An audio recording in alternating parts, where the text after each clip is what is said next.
show you guys how to use the monopod with the 70 to 200 millimeter lens. This on the bottom here is the tripod monopod mount. You always want to use this thing, okay? You don't want to mount this camera or this lens on the camera and then put the camera on the tripod mount. Not a good idea. It's too much weight for the mount of the camera and will tear it right out. Under the right circumstances, it'll tear it straight out. So you got to mount it here. All right, so let's take a look at how you do that. Control arm, you got this little screw on the side here that loosens it, and then you can tilt.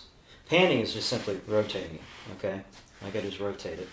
There are some legs on the bottom to extend that'll help with maintaining some balance with it, and this is how you rotate. It rotates on the base like that. So you set it on the floor, you can turn, and it will stand up on its own, you know, without too much effort. You don't want to leave a camera on there when you do that, but it just kind of shows that it is a fairly well balanced device. Okay, all right, so now to put the camera on here, or the lens, you got to make sure this little thing here is unscrewed, okay, and that loosens the mounting plate here. Push down here, lifting the plate off. Okay, and while you're doing this, you're going to take that off and mount this on the bottom using the mounting spot here, mounting port on the lens. So you put it on like that, turning it in, righty-tighty, lefty-loosey. Good old thing to know. Play on words. There you go. And I'm going to use my keys to tighten it in, okay? So by getting down here and tightening it down. Just like so. All right. It doesn't have to be super tight, but fairly tight so it doesn't slide around. And somewhere in the middle is fine. It doesn't have to be in the front or back of the mount, but just somewhere in the middle. All right.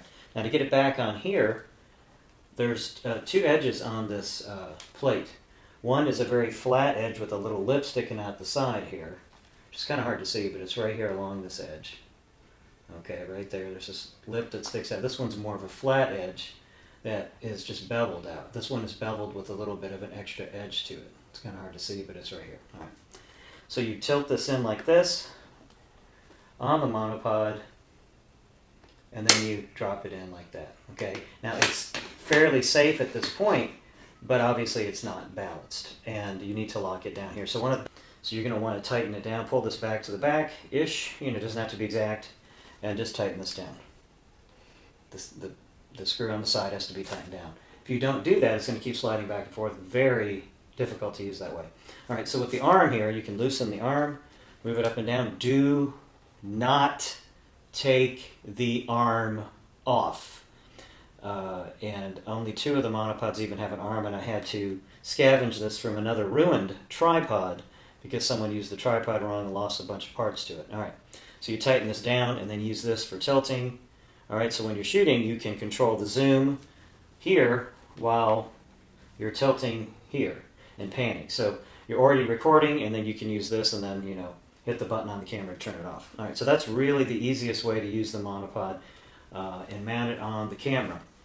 Now, some other things you can do here, which actually work very well for if you want to get higher, lower with the monopod, these legs extend. So when you're done moving around with the monopod, you might want to lock this down. There's a locking screw right here.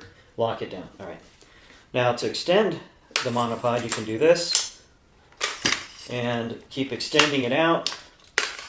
And this monopod goes to, I don't know how many feet that is, probably 7 feet, I would say, about 7 feet high, for high angle shots, and flip out the window on it, on the camera, so you can see the angle. And you're using the feet down here like this. On the feet here, they flex and they move, helping you keep it steady, and for panning, you can turn the monopod. I found it to be the most effective way, besides a gimbal, to keep the camera steady, and actually in many ways, it is much more flexible and usable than a gimbal. We're going to use this for sports, for portraits, for and also I meant really when I said portraits, I meant spotlights. This will be used for spotlights, and it's a very flexible system. I highly recommend using this at all times. Now to take it off, you've loosened this, you push the button down, or this screw down, you take it off. Always return this mounting plate that's on the bottom to the monopod. This is a great way to lose it by not putting it back. Okay, we've got to return these things. Keep the lenses safe. This lens is very expensive. Don't bang it, don't drop it, don't mess with it. Thank you.